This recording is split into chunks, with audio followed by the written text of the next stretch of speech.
حدیث شریف میں ہے دشمن کے خلاف صبح و شام آپ پڑھے حامیم لا ینصرون، اور نیت دشمن کے مغلوب ہونے کی کر لے.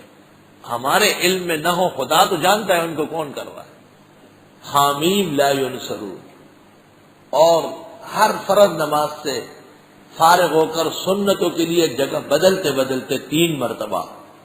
اور جس گھڑی آپ کو یہ خیال آتا ہے کہ بڑا ظلم، بڑی زیادتی ہو رہی ہے، تو آپ اس وقت 10 مرتبہ پڑھیں اللہم انا نجعلک فی نحورہم ونعوذ بک من شرورہم. آپ کے تفسیر مکمل ہونے سے پہلے پہلے اللہ تعالیٰ دہشت گردوں کو روسیہ کر دے.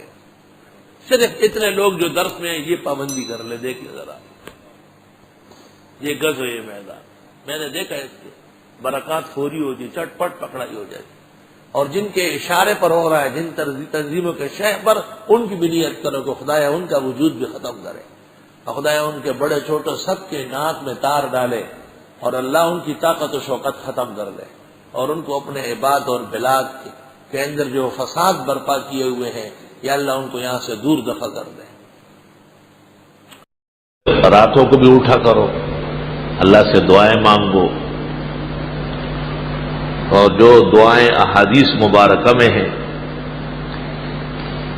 ابن سنی کے عمل الیوم واللیل میں، یا مجربات دیربی کبیر میں،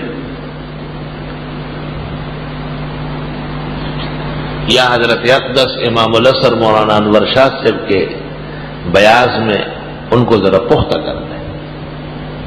میرا مطلب یہ کہ اس کو کام سمجھے کر، کچا کام نہ کرے، نقصان اٹھائیں گے آپ. یہ جتنے عاملین ہیں یہ زیر عتاب ہوتے ہیں. کیوں؟ خود عمل کمزور ہے تو دوسرے کو کیا دم کر رہا ہے؟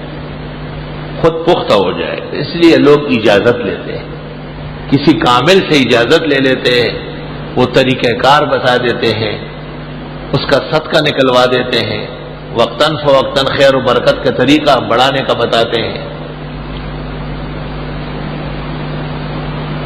میں اپنے گھر سے اپنے استاد اور شیخ حضرت اقدس مولانا لطف اللہ صاحب رحمۃ اللہ علیہ سے پڑھنے جاتا تھا، تو ہمارا گھر بھی دریا کے کنارے ہے، اور حضرت صاحب کی جامع مسجد بھی دریا کے کنارے ہے. اور دریا کا راستہ بہت شارٹ تھا، بالکل چھوٹا، 3 منٹ کا. بس ہمارے گھر سے نیچے اترو، 2-3 بیچ میں کھائیاں آ رہی ہے، ادھر حضرت کی مسجد ہے. اور گاؤں سے جو راستہ تھا وہ 1 گھنٹے کا تھا. تو مجھے والدین کی تاکید تھی کہ آپ وہاں سے جائیں صبح سویرے، یہاں سے نہ جائیں. مگر جب ان کا خیال نہیں ہوتا تھا میں نیچے اتر جاتا. کچھ دن جب گزر گئے تو مجھے ایسا محسوس ہوا کہ میرے پیچھے کوئی دوڑتا ہے، اور میں پیچھے مڑ کے دیکھتا تھا تو کوئی بھی نہیں ہوتا تھا، لیکن میرے کپڑوں سے پسینے نکلتے تھے، اور جسم پورا دن ٹھنڈا ہوتا تھا اور سر گرم ہو جاتا تھا. میں نے اپنے والدہ صاحبہ سے کہا، وہ بھی استاد مولانا فضل علی سے 12 سال پڑھی ہوئی تھی. اس والدہ صاحبہ نے کہا کہ یہ میرا مسئلہ نہیں ہے، حضرت سے ذکر کریں. حضرت الاستاذ مولانا لطف اللہ صاحب رحمۃ اللہ علیہ سے میں شرح وقایہ آخرین پڑھ رہا تھا حضرت سے، بدیل میزان وغیرہ یہ سب، التریف لادیب الظریف یہ سب چیزیں پڑھ رہا تھا. تو جب بہت اچھا وقت میں نے دیکھا کہ حضرت خوب موڈ میں تھے اور کوئی اور نہیں تھا، حضرت تشریف فرما تھے، میں سبق پڑھ کے فارغ ہو کے بیٹھ گیا. تو میں نے حضرت سے عرض کیا کہ حضرت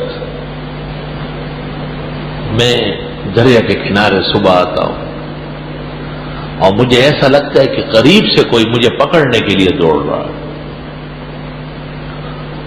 اور خوف بہت زیادہ ہوتا ہے. پیچھے دیکھتا ہوں تو کوئی نہیں ہوتا ہے، لیکن سارا دن جسم ٹھنڈا ہوتا ہے اور سر میرا گرم ہوتا ہے. یار کاملین کا کیا کہنا ہے. بس یہ سنتے ہیں حضرت کا چہرہ انور سرخ ہو گیا، بالکل تک سرخ ہو گیا، اسے آمخ تک سرخ، اور یک دم تیپائی کی طرف نیچے قرآن کو دیکھنے لگے. اور پھر سر اٹھایا اور فرمایا گھر سے نکلتے وقت آیت الکرسی 1 دفعہ پڑھ لے. اور پھر 3 دفعہ بسم اللہ الذی لا یضر مع اسمہ شیء فی الارض ولا فی السماء وهو السمیع العلیم پڑھ لیں۔ میں اس سے پہلے 20 مرتبہ آیت الکرسی پڑھتا تھا اور یہ کلمات 100 بار پڑھتا تھا، لیکن استاد نے جس دن بتایا کہ 1 دفعہ آیت الکرسی اور 3 دفعہ وہ دن ہوا، آج کا دن ہوا، دوبارہ وہ تکلیف نہیں ہوئی۔ ایسے کامل استاد آپ کو بھی اجازت ہے پڑھا کریں، حضرت کی روح کو ثواب پہنچے گا انشاءاللہ۔ میں نے ایک دن حضرت سے پوچھا، ہمارے حضرت کو وظائف میں کمال حاصل تھا، میں بہت بیمار تھا، یہاں آیا تھا نیا امام تھا، طالب علم بھی تھا، تو روزانہ کوئی نہ کوئی حادثہ ہوتا تھا، تکلیف رہتی تھی، تو حضرت نے مجھے خط میں لکھا کہ دلائل الخیرات پڑھا کریں۔ میرے پاس خط موجود ہے، سند ہے میرے لیے۔ میں نے کسی سے پوچھا کہ دلائل الخیرات کیسے پڑھتے ہیں، تو انہوں نے کہا اس کے لیے اجازت لینی ہوتی ہے۔ میں استاد مولانا مفتی ولی حسن صاحب کو جا کے بتایا، حضرت نے کچھ طریقہ بتا دیا پڑھنے کا، اور دن مقرر ہوا منگل کے دن زور کے بعد آنے کے لیے۔ منگل کے دن زور کے بعد میں چلا گیا خدمت میں، تو پوچھا کہ دلائل الخیرات کیوں پڑھنے لگے ہو؟ میں نے کہا استاد مولانا لطف اللہ صاحب نے لکھا ہے کہ پڑھو۔ کہاں لکھا ہے؟ میں نے کہا خط آیا ہے، کہا خط لاؤ۔